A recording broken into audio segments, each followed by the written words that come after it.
내가 무슨 생각을 하며 살아가는지 한 번이라도 생각해 본 적이 있을까요? 나는 매일 내가 지금 무슨 생각을 하는지 체크하면서 하루를 보냅니다. 물론 나도 처음부터 내 생각을 체크했던 것은 아닙니다. 내가 무의식적으로 하는 생각을 체크해야 하는지 생각조차 하지 못한 채 살아왔습니다. 나의 머릿속에는 하루 종일 많은 생각이 자리하고 있습니다. 오늘 해야 할 일에 대한 생각이라든가 오늘 내가 할 돈에 대한 생각, 이건 SNS에서 봤던 예쁜 옷에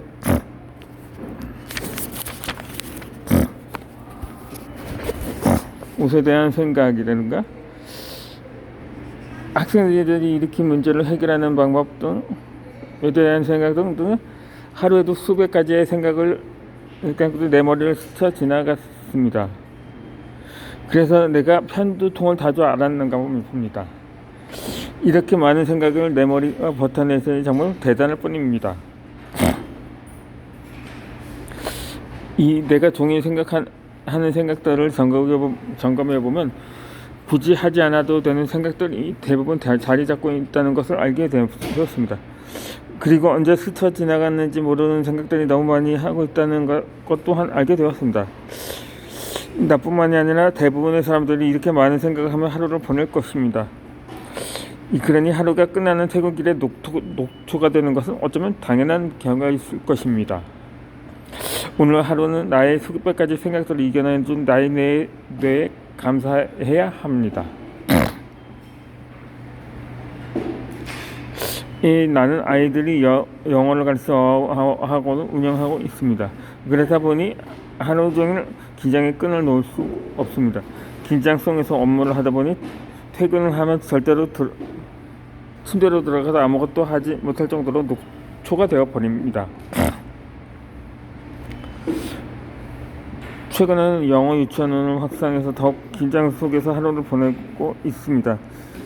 이 수업에 집중을 못하는 아이라든가 친구들을 괴롭히는 아이, 이 몸 상태가 안 좋은 아이 등 다양한 일들을 해결하기 위해서 내 머리는 하루 종일 많은 생각들로 가득 차 있습니다. 이렇게 즉각적인 해결이 필요한 상황에서 잘못된 판단이 나에게 큰 폭풍을 가져다 줄 수 있기 때문에 평상시에 생각을 관리해야만 합니다. 그렇지 않으면 내가 힘들게 싸우던 모든 것들이 한순간에 무너질 수도 있습니다. 그래서 나는 생각들을 관리하기 시작했습니다. 이 머리가 너무 과부하 상태가 되면 올바른 판단을 할 수 없으므로 우선 매일 아침 머리를 상쾌하게 불고 출근을 할 수 있어야 한다고 생각했습니다.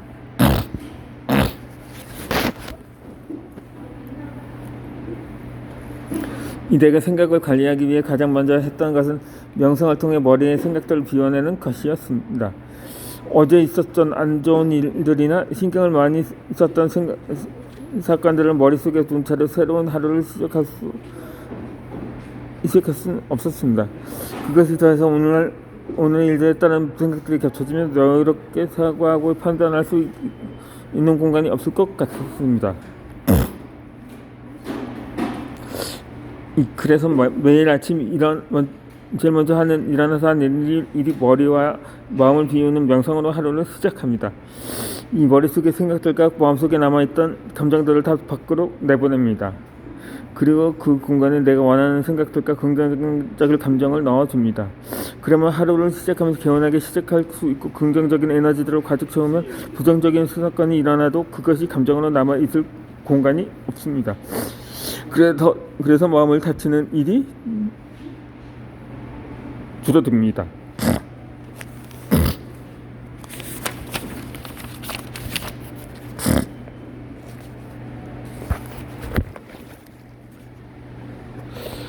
나는 하루에도 수십 개의 일을 처리합니다. 사람들은 어떻게 그렇게 많은 일을 할 수 있냐고 물어봅니다. 즉각적으로 결정해야 하는 일들이 많은 편이다 보니까 쓸데없는 생각에 빠지지 않으려고 노력합니다. 예를 들어 쉬는 시간에 잠시 둘러본 SNS에 어떤 사람에 대해 생각하거나 판매하는 물건을 살지 말지 고민한다든가 그들이 제품을 팔기 위해 이용하는 라이브 방송 등을 보지 않습니다. 그것은 모든 일을 다 마치고 나서 자유시간을 이용해서 살펴보는 편입니다. 이 쉬는 시간에 잠깐 살펴본 그 제품에 대한 고민을 시작하면 나의 머리는 그것을 구매하기 전까지 고민에 휩싸여 있을 것입니다. 정말 중요한 생각을 해야 하는 순간조차도 그 고민이 머리 한쪽에 자리 잡아 방해를 하는 것입니다. 그래서 업무를 하는 동안에서 잠시 여유가 생겨도 SNS를 하지 않으려고 노력합니다. 가끔 지하철이나 버스를 이용할 때가 있습니다. 이 사람들을 지켜보면 대부분 사람들이 핸드폰만 쳐다보고 있습니다. 메시지를 계속해서 주고받거나 유튜브 영상을 보거나 SNS 속에 사람들의 일상을 보거나 각기 다양한 것들을 하고 있습니다. 이 직장인들의 평균 출퇴근 이동 시간은 한 30분에서 1시간 내외로 대부분 핸드폰을 사용하여 무엇인가를 끊임없이 합니다.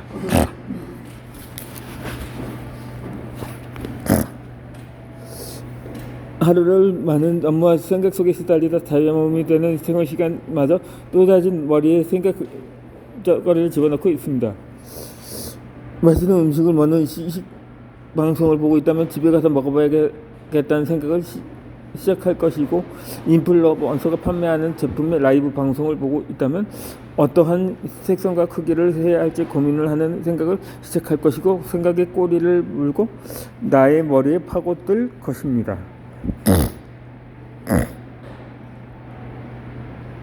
나 또한 이전에는 운전하는 동안 라이브 방송을 보거나 유튜브를 켜두고 그곳에서 나오는 내용을 듣고 생각하며 운전을 했습니다. 운전을 하는 순간까지 운전에 집중하지 못하고 생각거리를 만들고 있었습니다. 요즘은 되도록 혼자 있는 시간에는 생각하지 않으려고 노력합니다. 운전을 할 때에도 음악을 듣거나 오디오북을 듣지 않습니다. 아무 생각 하지 않고 하늘의 구름을 보거나 나무들을 보는 그 순간순간을 느끼고 노력합니다. 학원에서 업무를 보다가 수십 시간이 생기면 눈을 감고 호흡을 하고 가벼운 명상을 하여 머리를 비우려고 합니다. 그렇게 순간에 머리의 생각을 비우는 활동을 하고 나면 더 다양한 사고를 할 수 있게 되고 아이디어가 떠오르는 경우들이 많습니다.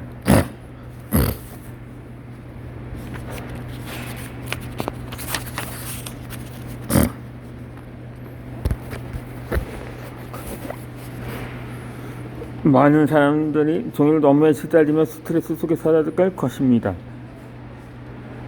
스트레스를 풀기 위해 취미생활을 하거나 운동을 하기도 합니다. 하지만 한번 쌓인 부정적인 생각들과 스트레스는 줄어들지 않습니다. 내 머릿속에 남아나서 계속 꼬리를 물고 생각이 부풀어지기 때문입니다. 그것 때문에 좀처럼 긍정적인 생각을 하기가 어렵습니다. 나는 사람은 생각하는 대로 살아간다고 생각합니다. 이전에 나의 인생을 돌아보면 정말 딱 그때 생각대로 살아갔었다는 생각이 듭니다. 지금은 나의 모습도 과거에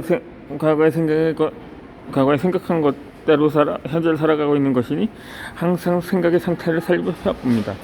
내가 지금 어떤 생각을 하고 있느냐에 따라 앞으로 나의 미래가 결정되기 때문입니다.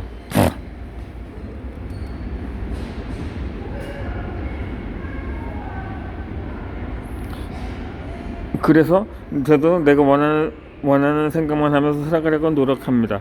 내가 원하지 않는 생각들로 머리를 계속 채우면서 힘들어하고 싶지 않습니다. 지금 당장 이루어지지 않더라도 생각만 해도 기분 좋아지는 그런 생각들만 가득 채워놓고 싶습니다. 그것이 나의 미래 모습이 되기 때문입니다. 이 바쁘다는 핑계로 당신의 머릿속 생각들을 점검하는 것을 미루거나 놓치지 마십시오. 그러면 그 사람의 인생에서 가장 소중한 것을 놓치는 것과 다름이 없습니다. 내가 무슨 생각을 하며 살아가느냐에 따라 나의 인생의 방향과 크기가 결정됩니다. 이것은 많은 성공학책에서 하는 말입니다. 만약에 꿈과 목표를 가지고 그것을 향하고 달리고 있는 사람이라면 지금 당장이라도 내가 하는 생각을 점검해봐야 합니다.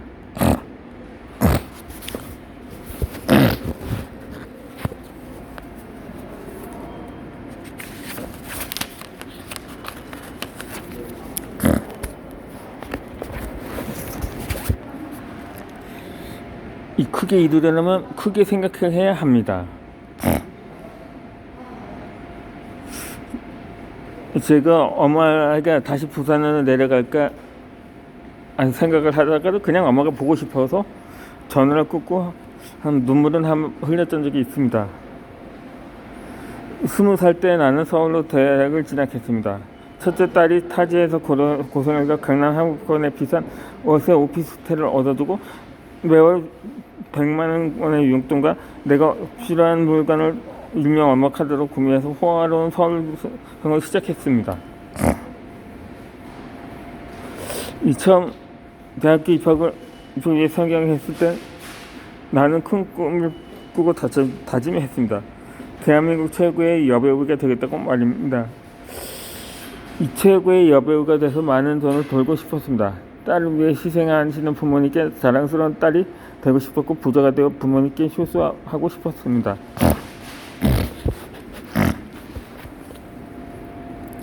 그동안 나 때문에 누리지도 못했던 생활을 충분히 누리시라고 당당하게 말하고 싶었습니다. 입학 후에 꿈을 이루기 위한 도전을 하며 부딪히고 또 부딪혔습니다. 늘 부모님께 말하면 다 이룰 수 있었는데 여기서 마음대로 되는 게 없었습니다. 내가 가고자 하는 그 길이 정말 멀고 험하게 느껴졌습니다. 그래서 매일 밤 엄마에게 전화를 걸었습니다. 엄마의 목소리를 들으면 버틸 수 있었기 때문입니다.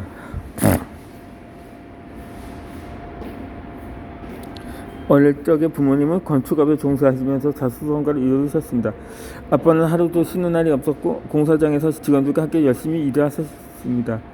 어느 정도 부를 이루셨을 때에도 아빠는 늘 몸이 부서져라 직접 일을 하셨습니다. 엄마는 아빠의 사업을 도와서 조명가게를 운영하시며 매일 가게 문을 열고 장사를 하셨습니다. 엄마 아빠에게 두말은 없었습니다.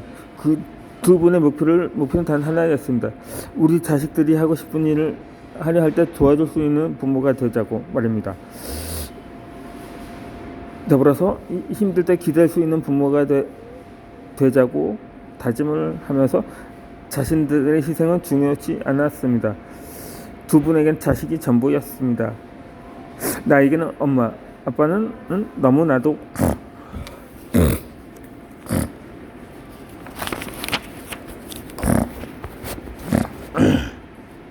성실하고 진실하고 열심히 사시는 분들이었습니다. 그래서 나는 어릴 때부터 큰 돈을 벌고 싶고 너무도 성공하고 싶었습니다.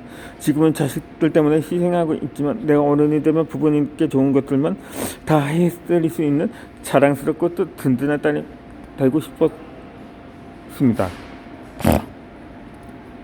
이 연기자의 꿈은 내가 성공하기 위한 유일한 방법이었습니다. 3년 내내 입시를 준비하면서 다른 인물이 되어 그 감정을 연기하는 것이 즐겁고 좋았습니다. 평상시에는 화를 내지 못하는 성격 탓에 꾹꾹 참았던 것들을 표출할 수 있는 유일한 시간이었습니다. 어릴 적 내성적인 성격 탓에 발표 한번 하지 못했습니다. 그래서 감정을 잘 표현하지 않았고 주변에서는 늘 착하고 야무진 아이로 인식되었습니다. 그래도 어느 날 나에게서 사춘기가 찾아왔습니다.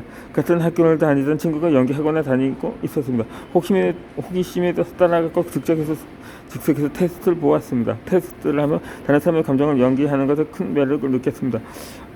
엄마를 설득해서 내 성격을 고치는 정도로만 연기 학원에 다니기 시작했습니다.